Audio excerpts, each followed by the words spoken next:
I'll firstly cover the ALP home ownership scheme that, assuming it passes through the Senate, comes in July 2023. So we've got another 12 months before that potentially comes in. And in effect, the government will own a percentage of a house up, well, assuming it passes, up to 40% of the house. So if I bought a house for $1 million, the federal government would own potentially 40% of that house. When I sell that property, they take 40% of the profit. Now you might go, well, I would never do that. Look, I understand why. I personally don't think I would do it, but I can understand why it would be an advantage for some people.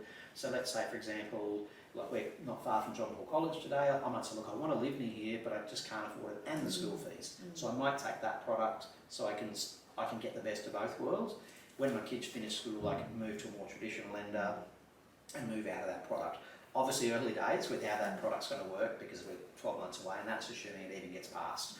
I suspect it will, but obviously anything's possible in the next 12 months. It feels like it's sort of that additional option for people thinking about cash flow. Well, you don't have to, correct, and you don't have to do it. Or let's say, for example, I might have a 3, 4, doesn't matter, kids, but I can only afford a 3-bedroom house. That's completely impractical. Yeah. So using that shared equity scheme, I may be able to get a 5 or 6 bedroom house, which probably will have better capital growth anyway. But again, obviously, if somehow you lost money in the property, the government wears a hit as well. And there are, my understanding is there are rules in place that if you, for example, renovate the house, that comes off the 40% that you've got to give the government and that kind of thing. Obviously, again, to be confirmed. But yeah, definitely there's pros and cons to it. And it's really going to be client dependent and what lenders come on board, importantly, because if a lender doesn't support it, well, it's useless unless the government are intending to set up their own bank. But I don't think that's likely. The other scheme that is in place as of 1st of July is the Home Guarantee Scheme. So this was formerly the FHLDS scheme, the first time. Yeah, I have it written here because I need to make sure I know that's what it is, and I changed the name of it. Yes, so it was called the First Homeowners Limited Deposit Scheme, and that FHLDS, the old scheme, was broken into 3: new homes, existing home, and single parenting scheme. So the new First Homeowners FHG, whatever it's called now, but is now 35,000 spots nationwide, and it's broken into 2 parts. You're either buying a house, be it new or existing, and or you're a single parent. So the single parenting scheme enables you to purchase a property with as little as 2% deposit, and you don't pay any mortgage insurance. My understanding, you have to be divorced, and obviously you have to have a child. Yes. so, not for babies. yes, a 2-legged one.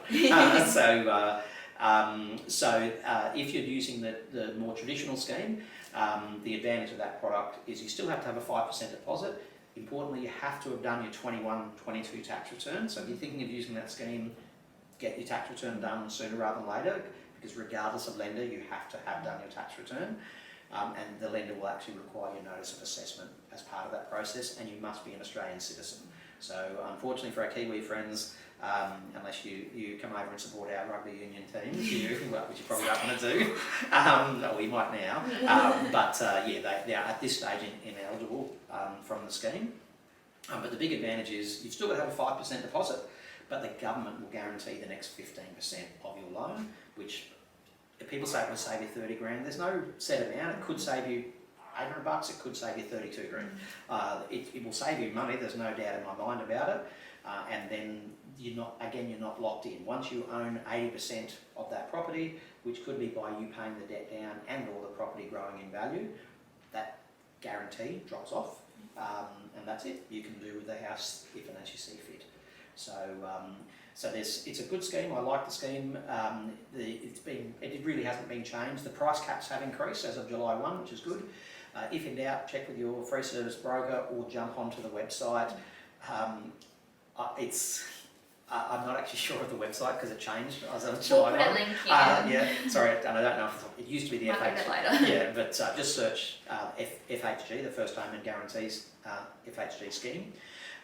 We'll put the link in, but definitely check your postcode of where you're buying, because there are certain postcodes depending where you're purchasing. So for example, in Melbourne, the price cap's higher than Brisbane, and obviously we're Brisbane based, so 99% of our customers are in South East Queensland. We're certainly not geographically restricted, but it's nice to be able to sit down with people and sort of map out a plan of what the plan of attack is with the relevant lender and what you need to do to move forward. We certainly can do Zoom, and virtually every bank or broker will be able to do that.